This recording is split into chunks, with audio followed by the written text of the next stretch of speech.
having a fantastic game right now. Pretty sure no one can stop me from carrying this. Oh, I guess I'm not getting flamed for my ADC dying on their own. That makes sense. My bad.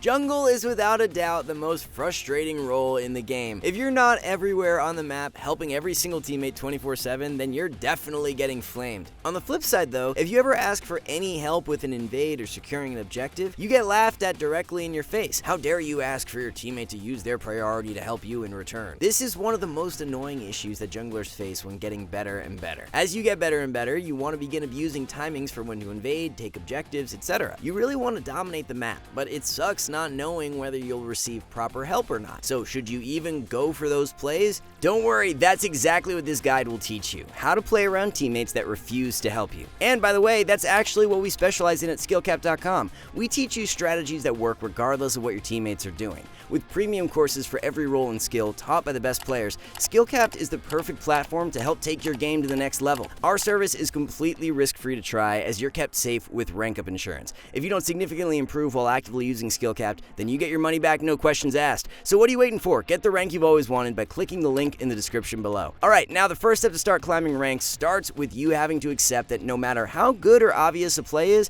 you are not guaranteed to get help. For example, let's take a look at a gold elo Evelynn who makes a good dragon call. Let's take stock of the map situation. Twisted Fate is pushed bottom and is free to move at the moment. Annie can easily match and cut off Echo with her level lead, but most importantly, her Kayn is coming down, whereas the enemy Teemo, who does not have teleport, is stuck in top lane. This is a guaranteed 5v4 fight if everyone just comes, and is therefore a good call. Okay, so what happens when she starts the dragon? Twisted Fate goes the long way instead of heading directly to dragon. Meanwhile, Annie and Kayn take their very sweet time to rotate over as well. All the while, the entire enemy team was all in sync and immediately collapsed to the fight. They dominate the encounter with their synergy, and it makes Evelynn's good call look like a massive mistake. Calls like that are why we need to make this video. There's something you really need to understand about making decisions around your teammates in low elo. We're not telling you that you'll never get help. Yes, sometimes your teammates will react properly and lend you a helping hand, but the key to climbing is knowing that you'll sometimes get help, but never actually expecting to get it. Let's break down why. If you need assistance on a play, your teammates have to technically go through 3 steps for you to receive help. First, they have to have the game knowledge to know what you're doing. This matters more the lower the bracket you're playing in. Literally the most common thing people complain about when it comes to climbing in League is how bad their teammates are. So if your allies barely know how to play their own role, what makes you expect that they'll know how to follow a call that requires synergy with your role? Think about that. It sounds ridiculous when we put it that way, right? But let's say your teammate does have the game knowledge to follow up your call. Step 2 is that they then have to be aware of you making it. A lot of players play with full mute, which is no chat messages or pings. They may have sound turned off, maybe they're changing their music on their second monitor, or they just have terrible map awareness. You just never know when someone isn't aware of what you're trying to do.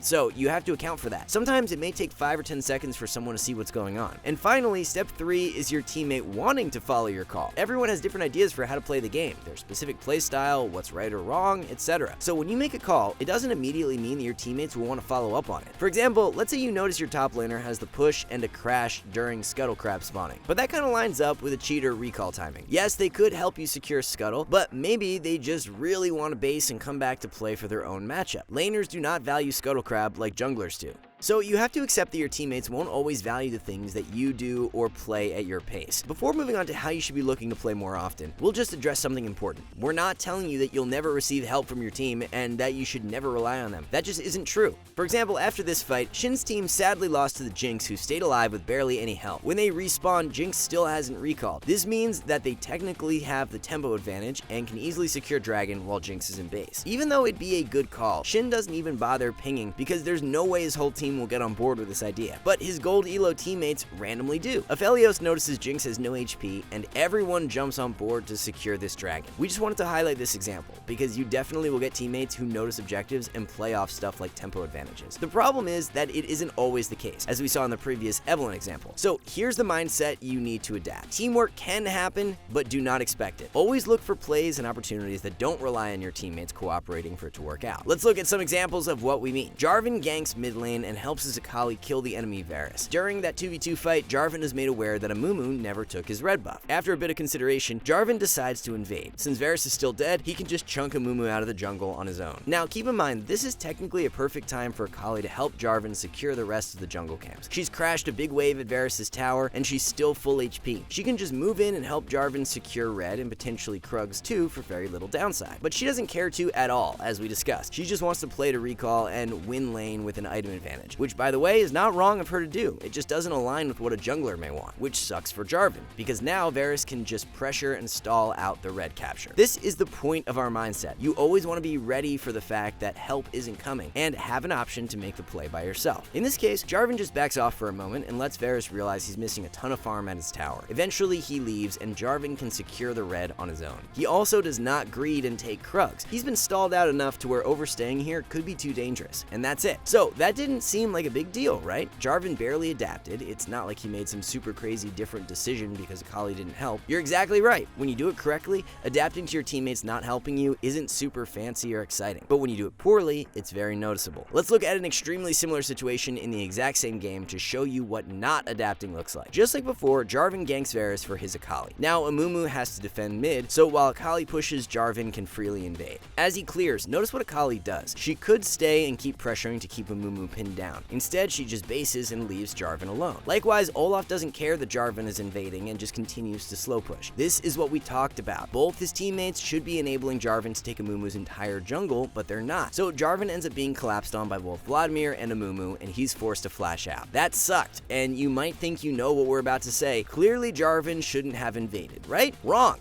You can still invade, you just need to give yourself options in case you get no help when things go wrong. So at this moment, Jarvan should not waste his E. He's not certain that he's getting help, therefore he should have a safety net for getting out. This way he can still invade, but could easily get away if he gets flanked. Let's look at an example of what that looks like done properly. This game, Graves has just finished his full clear and is going to contest this scuttle. He notices his Gnar has priority in top, so this is technically completely free. However, look at how he plays the fight once Skarner is here. He E's backwards instead of forwards. It is 100% correct to chase Skarner here. Graves hard wins that 1v1, but there is a chance that Gnar does not move, and both Darius and Sejuani come to pincer Graves. That risk is not worth taking in low elo. So Graves kited backwards and played this slow to give himself more options in case he gets no help. As the fight progresses, Graves still has the option of disengaging whenever he wants. With E and Flash, he is in zero danger here as long as he doesn't overchase. But notice the second Graves hovers his camera over Gnar and confirms he's getting help, he completely changes his behavior. He moves forward very aggressively since he knew he'd win this entire time if he had assistance. That's what keeping options open in a fight looks like. You play it slow in case you get no help and fully commit once you're sure you've got the backup. Let's take a look at one final example from that very same Graves game. After that phenomenal start, he and his team are completely owning the map, so Graves is invading everything he can to make Skarner miserable. As he passes through the mid towers to go to the bottom quadrant, it's clear the Brand can easily overpower the Sejuani at any moment and rotate to help a fight. But Graves isn't going to rely on that. He finds Skarner doing red, and let's watch how he plays the encounter. As he clears the ward, notice the quick pan towards mid to see what Brand is up to. He's clearly not planning to move right now. Likewise, Sejuani soon disappears from mid. Graves destroys this 1v1 if left alone, but notice his clicks. He's going into the bush, playing patiently and clicking to safety, giving himself options. Once he sees that Sejuani is staying mid, he confirms that no one on either team is coming. So now look at how his positioning changes. He's way more in Skarner's face and not allowing him to contest. Skarner goes for a desperation play that he can never win, and Graves takes both the red buff and his life to snowball further. Hopefully the point of this guide is crystal clear. You're not guaranteed to receive help from your team no matter how good a call may be. One of the most important tips for climbing is being adaptable and giving yourself way more options in case you don't receive any help. Try to play fights more patiently to give your teammates time to finally react and see what's going on. Or in cases where you won't receive help, always leave yourself with a getaway option.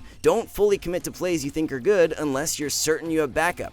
And the one place you're guaranteed to find help is Skillcapped.com. With premium courses for every role and skill taught by the best players, Skillcapped is the perfect platform to help take your game to the next level. Take our course on the current best meta jungle routes. While you wait for your next game to start, you can learn the fast level 3, same side level 3, the 4 camp, the list goes on, all in just a few minutes to maximize your improvement rate. That's not all we offer though, as every week we release 10 brand new Smurf commentaries where a challenger player teaches you how to climb out of the exact rank you're stuck in. If you're looking for something more personal instead, then we got you covered with one-on-one coaching from our trained challenger experts. All this seemed too good to be true? Well, don't worry, we're backed by a rank up guarantee. If you don't significantly improve while actively using SkillCap, then you get your money back, no questions asked. So what are you waiting for? Get the rank you've always wanted by clicking the link in the description below. Alright, that's a wrap on this one, guys. We here at SkillCap want to thank you for watching, and we'll catch you in the next one.